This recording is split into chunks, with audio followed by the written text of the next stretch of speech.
Hello there, it's your friend Phil, Project Management Trainer and Coach. Today we're going to be talking about PMBOK Guide Process Groups Sequence and Logic Explained. Now this is a rather important topic for people studying for the PMP exam. It's rather important because you know how the PMBOK Guide is. It's written with chapters 1 to 3 giving you the high-level breakdown of definitions as well as page 61, and people hit page 61 and they're kind of clueless as far as how to tackle the processes. Do processes occur in a linear fashion, going from left to right and down the rows, or do they occur vertically, going from top down in the columns? The answer is none of the above. It is extremely situational. Now, you know that the initiating process group is the first process group for one reason and one reason only. A project is not authorized until a project charter has been issued.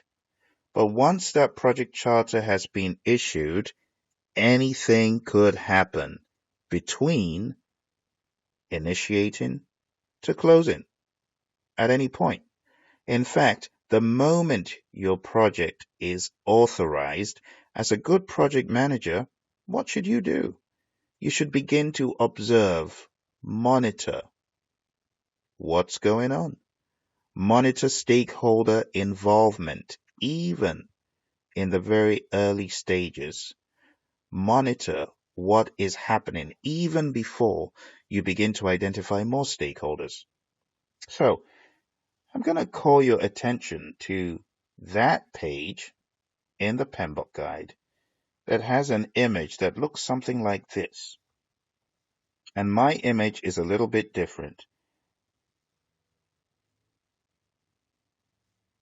We have the axis of time. So you've got the axis of time,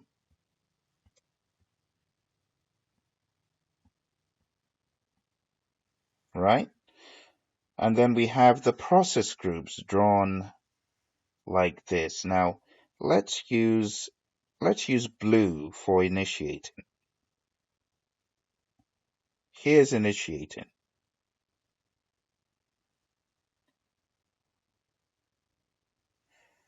This shows the level of intensity of initiating and the time period. And like I said, mine is a little bit different from that of the PMI, but just take it that initiating is going to be in blue. Hang on a second here. Let me make sure that I give you the legend correctly.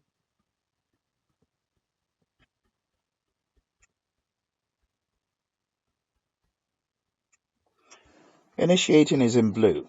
Okay. Now, initiating in my mind could happen twofold. It could happen to either initiate the entire project and at the same time, initiating could happen to authorize a phase in a project, which means phase 1 could start, but phase 2 will not start until it is authorized, until it is chartered. A project charter could authorize, did you know, a phase. So don't get locked into thinking that it's a one-way street and you only initiate a project as a whole, never developing a charter for a phase or never developing a charter for any other part of the project except the project as one. No, no, no. You can authorize different segments of a project. And I would like you to think about those segments as phases, phase by phase authorizations.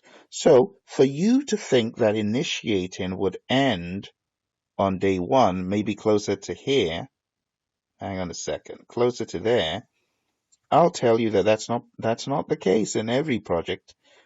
Some projects, the initiating might be really quick, and other projects, it might go on, and it might be iterative. So bear that in mind, okay? Now, the reason why these are process groups is because all they are buckets, categories of processes. That's all a process group is. It's a bucket. It's just a bucket. It is not a time-phased bucket. It is not a linearly ordered bucket. It's just a bucket. And anything in that bucket could go in or come out at any point in time. So that's initiating. Let's take a look at another process group.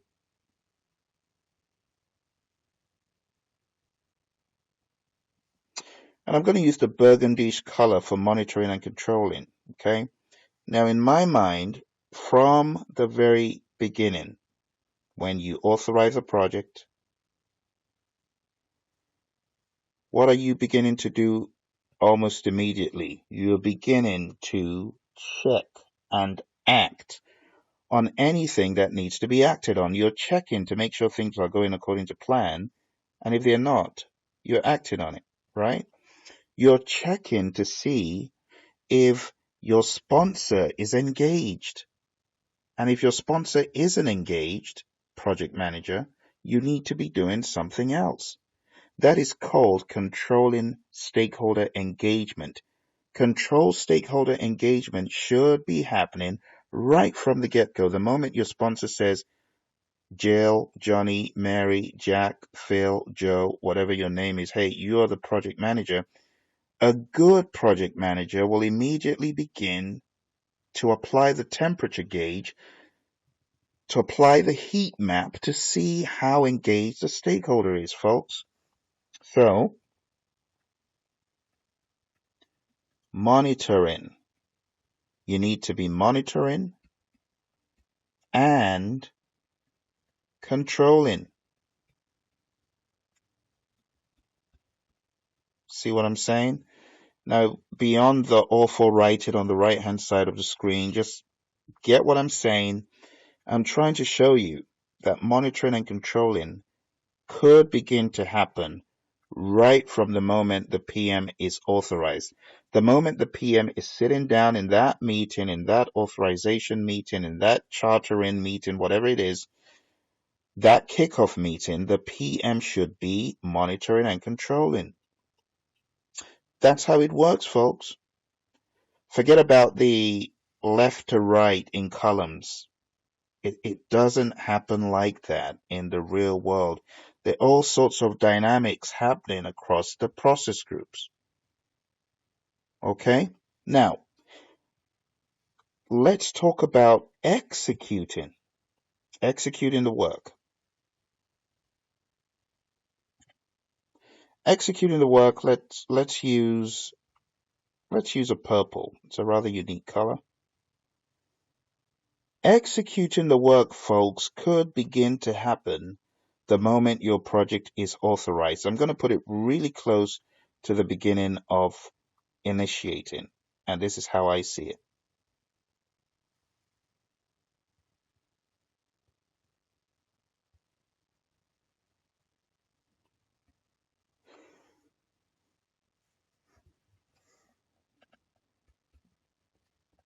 Just say executing. You get what I'm saying. Executing. So I'm trying to show you here that executing the work could happen almost immediately initiating begins. Someone says, how come? Think about it. It's just a bucket. A bucket of executing could immediately be split open after initiating has started. Think about it. What exactly is executing? Executing is carrying out the work that was planned. But a lot of times these plans could actually be subliminal, which means it's there in your head. It's there. You haven't written it out, but it's in your head. Or it could be a sort of pre-project planning. Think about the term that we use in human resource management. When you authorize a project manager or a resource to be on a project, even before the project has started. Do you remember what you call that in HR?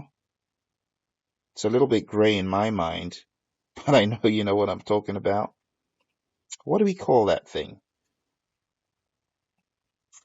Where the project manager is promised in advance, or resource is promised in advance.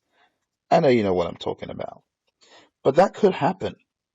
And where that is in effect, at that point, you are in executing, folks, where a project manager is pre-assigned. That's the word, pre-assignment.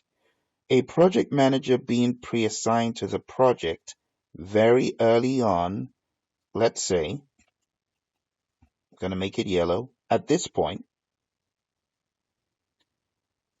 that's pre-assignment. You don't have to be that far in the project for pre-assignment to happen.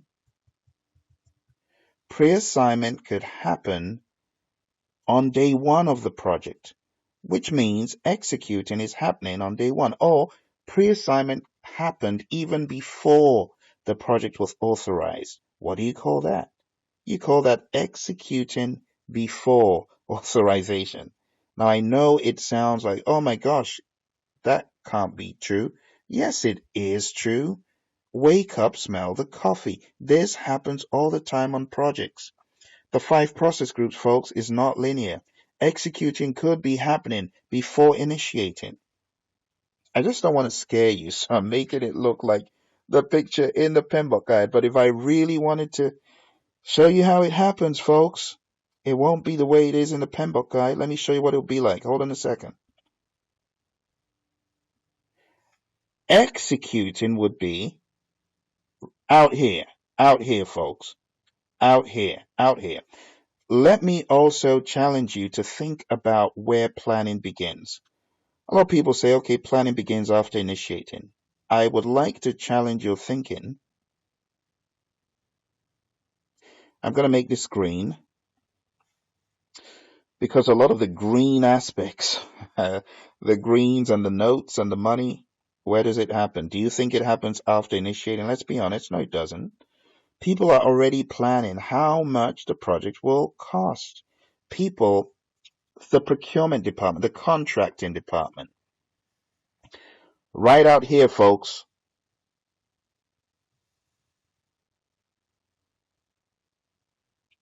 In green, even before the project has started, people are planning. So what do you have? You have a mangled massive mess. You have crossing wires, crossing signals all over time. So by the time you are in quote initiating, in the world of page 51 or 53 or whatever that page is, you know what I'm talking about. By the time you're doing that, folks, a lot of stuff has already happened. A lot of stuff has happened. So for you to think that initiating must finish before planning starts is wrong. And to talk about closing, what could you be closing out? I'm going to use a darker color here. Let's use the black. Let's use black. We're going to use a black marker to show closing. Closing, folks, could actually start happening all the way right out here. Why? Because you could be closing out phases. You could be initiating phases and closing out phases. You see? Do you see why it's wrong to think about this stuff in such a linear fashion? You got initiating, planning, executing, monitoring, and controlling and closing. Almost all happening at once. In fact, you could make that closing. You could make that closing. So I'm gonna erase this. But I hope you get the picture.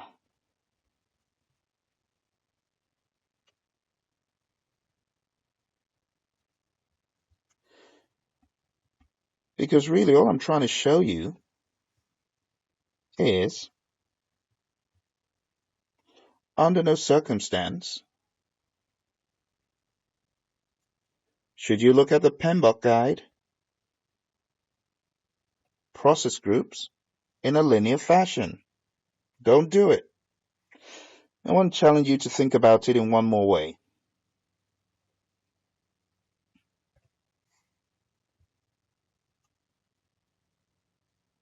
Think about it like this. Point X here, that's the period in which the project in quote is officially chartered. But I want you to think about planning work already starting before the point of chartering, right out here. Okay? So you've got before point X and after point X.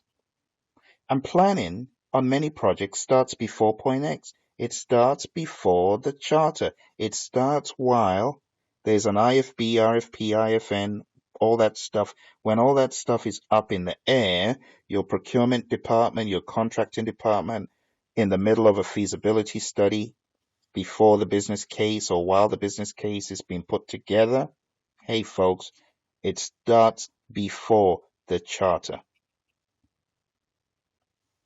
Okay? That's how you know it's possible. That's how you know you've got enough money.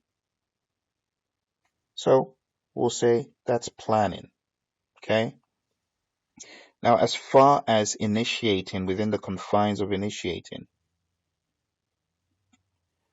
the project as far as developing the charter could very well start here.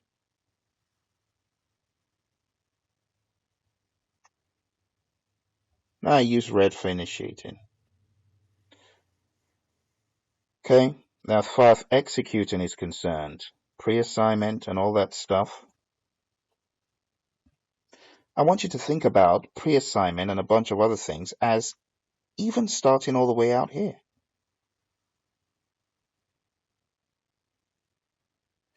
I want you to think about collecting team members, gathering a project team. Hey, a lot of the people who are planning the work are part of the project team. Monitoring and controlling.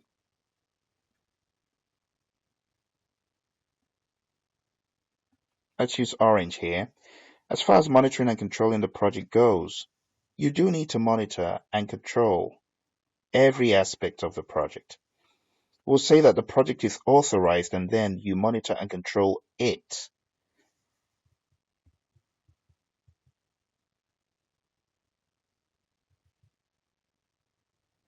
But that doesn't do enough justice because you also need to think about executing without monitoring and controlling. Do you ever do that? No. So you can actually extend it. So you got plan, do, check, act being a huge ball of chaos in many instances. Closing the project, like I said, you could close out a section over here. Okay, so these are just ideas to give you that paradigm shift for you to stop thinking linearly. I can initiate my project today, I can plan it today, and I can execute parts of it today. I can monitor and control it today, and I can start closing parts of it a few days down the road. It really depends on the project. So don't always think about your project starting at point zero here. Think about your project starting at some negative point, like a -4 months or -1 year, depending. And think about it going all the way out to, I don't know, 1 year, 2 years, whatever it is. But really, when you read the PMBOK Guide, when you take a look at page 61, break the cycle that says, think about it linearly. No, no, no. No project happens like that. And that's why what I'm showing you on this screen is really nothing but chaos. Doesn't it look like chaos to you? It is. And isn't that reality? Isn't reality that projects are indeed kind of chaotic? Yeah. You've got all sorts of things happening at all sorts of times. It's not planned. It just happens. So I hope that helps you think about process group, sequence, and logic. It does not happen in the order it is presented in page 61. You do not have to do time management first, then cost management. No, no, no. That is not how it happens. You do not have to do time, then cost, then quality. No, not at all. In fact, some parts of quality are inputs when you're thinking about cost. That's why you think about the cost of quality when you're thinking about cost, even though quality comes after cost. That's why your human resource management plan is an input to estimate cost, because you need to consider rewards and recognition and also how much each resource will cost you on an hourly or yearly basis. So, folks, there are all sorts of crossing lines. It is not as pretty as it looks on page 61. And when you are taking your PMP exam, you need to think outside of the linear frame that you see. That's why the PMBOK Guide is not even a framework. It's a collection of best practices. You need to get your head out of the frame and think about things happening in a very nonlinear fashion. And lastly, I would like to call your attention to projectmanagementdoctor.com. Visit that site, and if you're looking to get certified, you haven't been for a 35 contact hour course, or maybe you've been to a 35 contact hour course that was no good, you were not effectively trained, maybe you've had mishaps on the exam, definitely visit projectmanagementdoctor.com. I would highly advise that you sign up for our training, get coached, get mentored, get trained by us. We have a very affordable course that starts at just $75 for 1 week of training. If you're looking to be trained for longer than that, as you can see here, as I scroll down, you can see here are the different options you have. You have a 7-day course, 30-day, 90-day, or 180-day access to our course. And they all come with different levels of coaching, study aids, materials, and so on. Visit that site, read all up about it, and come on board our solution, and let's help you get PMP certified. Thank you very much for your attention, and all the best as you study the PMBOK Guide.